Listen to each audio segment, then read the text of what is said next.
नमस्कार दोस्तों।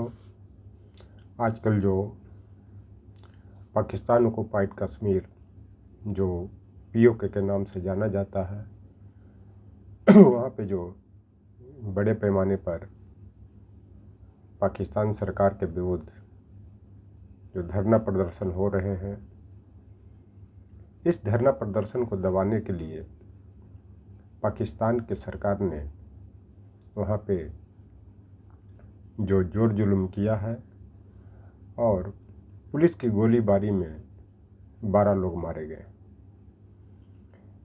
जिसका प्रमुख कारण क्या है और क्यों हो रहा है, उसी का मैं विश्लेषण कर रहा हूँ।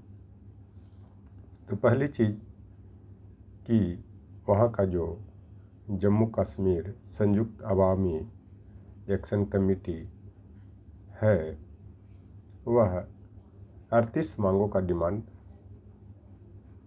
कर रहा, क्योंकि पाकिस्तान के सरकार ने पाकिस्तान के स्थानीय लोगों को वहाँ बसा दिया है और उनको 12% आरक्षण दे रही है। तो कहावत है, घर वाला बरतर वर वाला घर तर। इसका मतलब यह होता है कि जो जम्मू कश्मीर के आदमी हैं, जो वहाँ के नागरिक हैं, उनको आरक्षण से बाहर कर दिया गया है और जो पाकिस्तान और इधर उधर से जो मुस्लिम आकर वहाँ बसे हैं, उनको आरक्षण दिया जा रहा। तो इधर खास करके जो भारत के रक्षा मंत्री हैं, गृह मंत्री हैं, प्रधानमंत्री हैं, वो पीओके के लेकर के केवल शगुफा छोड़ते हैं, जुमलेबाजी करते हैं।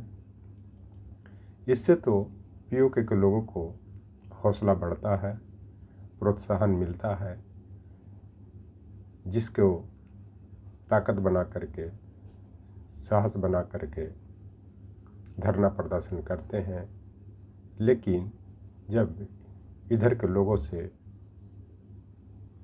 खास करके जो भारत के रक्षा मंत्री, गृह मंत्री और प्रधानमंत्री की तरफ से कोई मदद नहीं मिलता है, तो बहुत चिंतित होते हैं। इसमें कहावत भी है, जाके पाँव न फटे विवाई, वह क्या जाने पीर पर आई।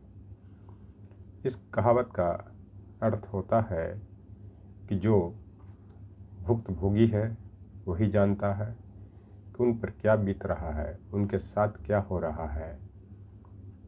सिर्फ कहने से नहीं होगा कि रोज़ आप पीओके चिल्ला रहे, एक दिन पीओके भारत का अंग बना लेंगे। ये सब कहने से कुछ नहीं होता। एक कहावत भी है, खामोशी से अपनी पहचान बनाते रहे, सफलता खुद ब खुद कोहराम मचा देगी। इसका मतलब ये होता है कि आदमी को मौन धारण करके अपना काम करते रहना चाहिए, अपनी ताकत बढ़ाती रहनी चाहिए, अपनी योजना बनाते रहना चाहिए कि किस तरह से पीओके को कब्जे में लेना है। सिर्फ चिल्लाने से नहीं होगा, आपका काम बोलेगा, आपका सफलता बोलेगा।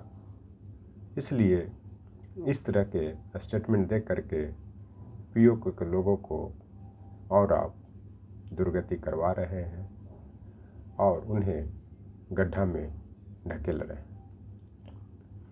इस चलते उनके साथ क्या बीत रहा है, ये आरक्षण की ही बात नहीं होती है, और तरह तरह की जो उनकी समस्याएं हैं, खास करके बिजली का बिल बढ़ा दिया गया है, वहाँ के रिसोर्सेज पाकिस्तान सरकार लूट कर ले जा रही है। इतना ही नहीं, वहाँ पे सीपेक जो चाइना पाकिस्तान इकोनॉमिक कॉरिडोर का जो निर्माण किया जा रहा है, उसमें भी जो वहाँ के जो मजदूर लोग हैं वो चाइना के या पाकिस्तान के हैं। कि उनकी अपनी ज़मीन, अपना क्षेत्र होते हुए भी उनको रोज़गार नहीं मिल रहा। तो आप समझ सकते हैं कि वहाँ पे क्या हो रहा है। क्योंकि इस संदर्भ में यह कहा जा सकता है कि जो पाकिस्तान ऑक्युपाइड कश्मीर की जो घटनाएं घट रही हैं, खास करके 1948 में जब पाकिस्तान के सेना घुसपैठिए बन करके जम्मू कश्मीर पर कब्जा करने का प्रयास किया, तब उस समय के तत्कालीन जो महाराजा हरि सिंह ने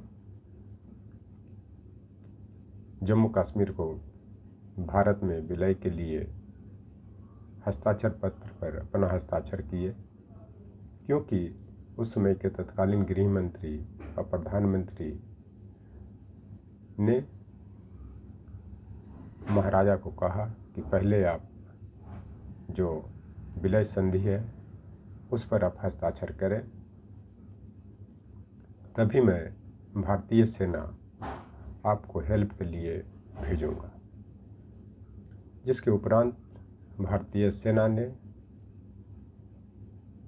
जम्मू और कश्मीर के बहुत से इलाके से उनको खदेड़ा, लेकिन अंत तक कुछ क्षेत्र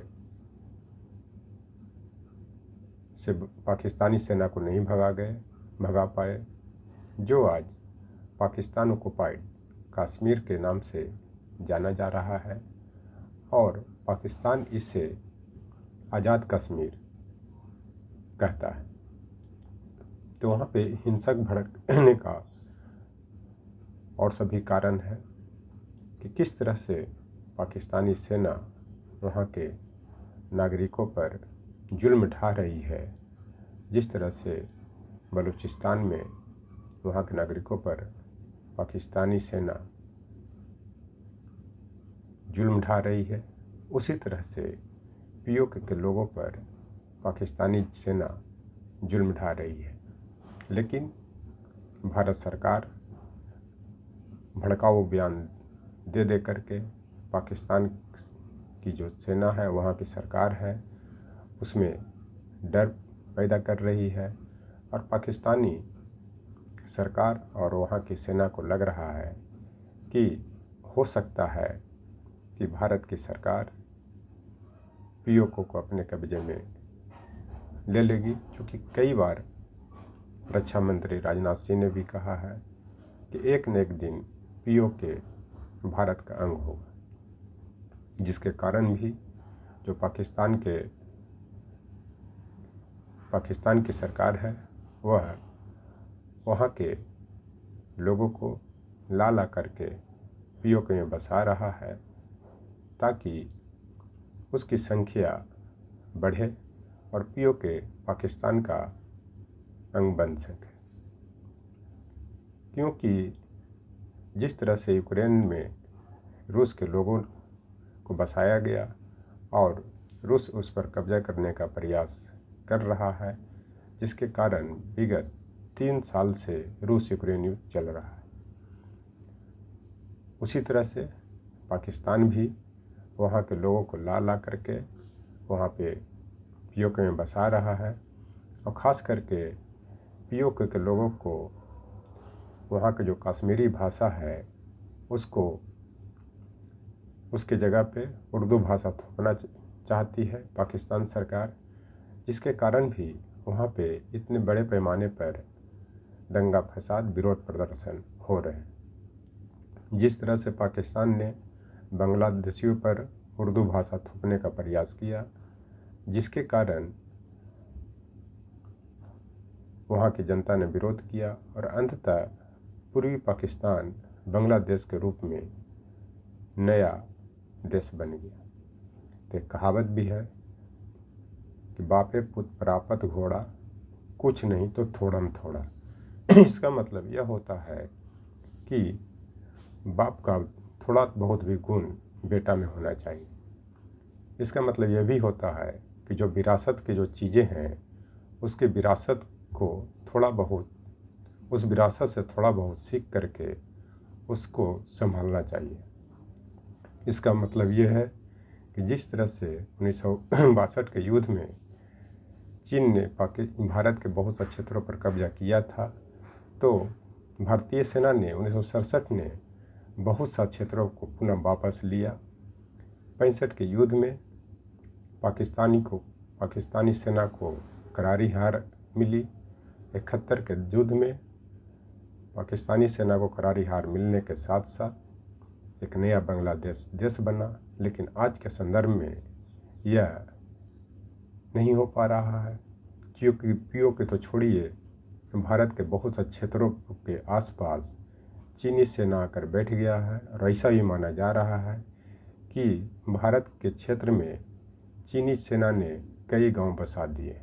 तो इसी संदर्भ में बापे पुत प्रापत घोड़ा, कुछ नहीं तो थोड़ा थोड़ा की जो विरासत है उसको भारत सरकार, आज के तत्कालीन सरकार के जो प्रधानमंत्री हैं, गृह मंत्री और रक्षा मंत्री नहीं संभाल पा रहे हैं। थैंक्स।